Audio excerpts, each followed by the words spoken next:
উম্মে মাকতুম রাদিয়াল্লাহু তাআলা আনহু নবীজির কাছে আসলেন, বললেন, হে নবী, আমি অন্ধ মানুষ, আমি চোখে দেখতে পাই না। বেলালের কণ্ঠে যখন আযান হয় আমার মনটা ছটফট করে মসজিদে এসে নামাজ আদায় করার জন্য। আমি যদি কোনো বান্দাকে পাই ডেকে নিয়ে মসজিদে যাই, যদি কাউকে না পাই আমি মসজিদে যেতে পারি না, মসজিদে জামাতে নামাজ আদায় করতে পারি না। হে নবী, আপনি শুধু আমাকে অনুমতি দেন, বেলালের কণ্ঠে যখন আমি আযান শুনবো ওই সময় আমি নামাজটা বাড়িতে আদায় করব, বাড়িতেই নামাজ আদায় করে নেব। আল্লাহর নবী বললেন, যাও, তুমি যেহেতু অন্ধ মানুষ, তুমি বাড়িতেই সালাত আদায় করবে। হযরতে আবু হুরায়রা বলেন, নবীজি একটু পরে লোকটাকে পিছন দিক থেকে ডাকতে আরম্ভ করলেন।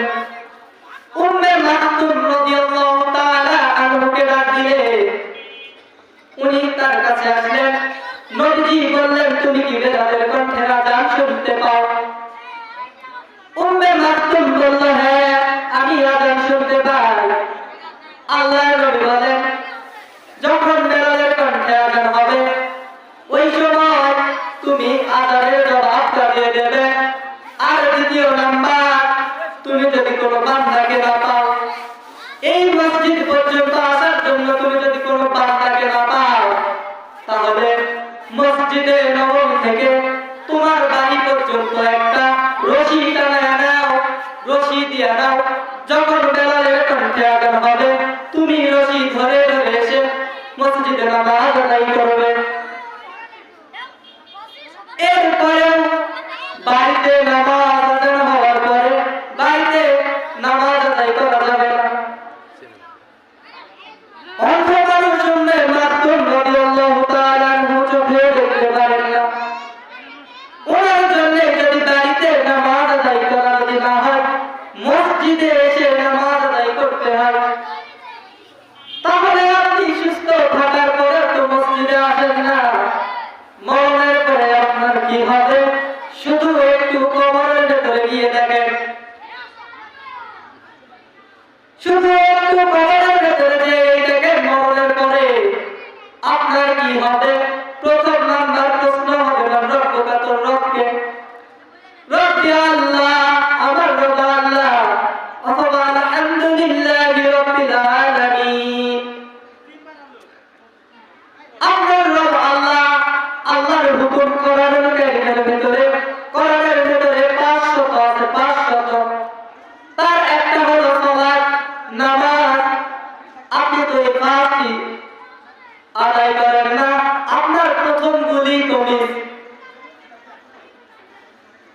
খলিফাতুল মুসলিমিন হযরত ওমর, তার কাছে একটা বান্দা আসলেন, এসে বললেন, খলিফা, আমার এই যে যিনি মালিক আছে উনি আমার উপরে কিছু কর ধার্য করেছেন। হযরতে ওমর বললেন, কত? উনি সামান্য কিছু পরিমাণের কথা বললেন। ওই পরিমাণ বলার পরে লোকটার রায় খুব ঠিক মতো পছন্দ হয় নাই।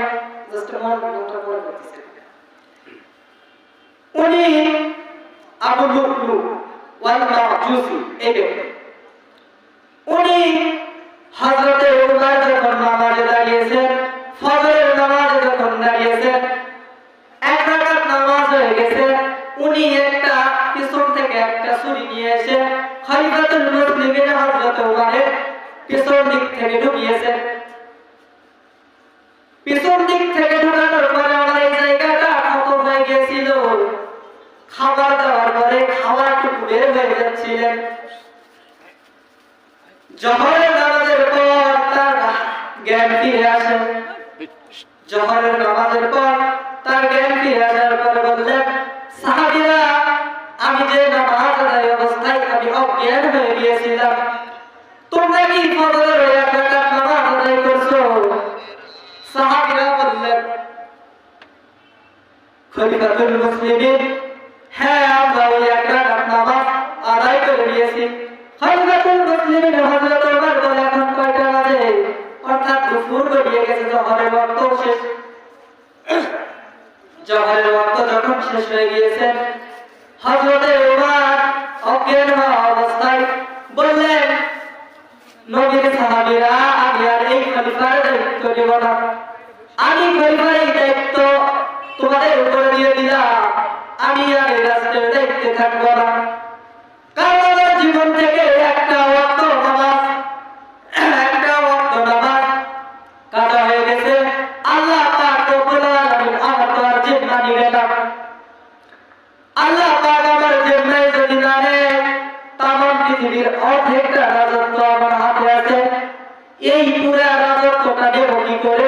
এইটা আল্লাহ যদি আমার জিম্মায় না নেয়, আমি যদি আল্লাহ পাক রব্বুল আলামিনের জিম্মায় না থাকি, আমি আমার এত মানুষের দায়িত্ব কিভাবে নেব?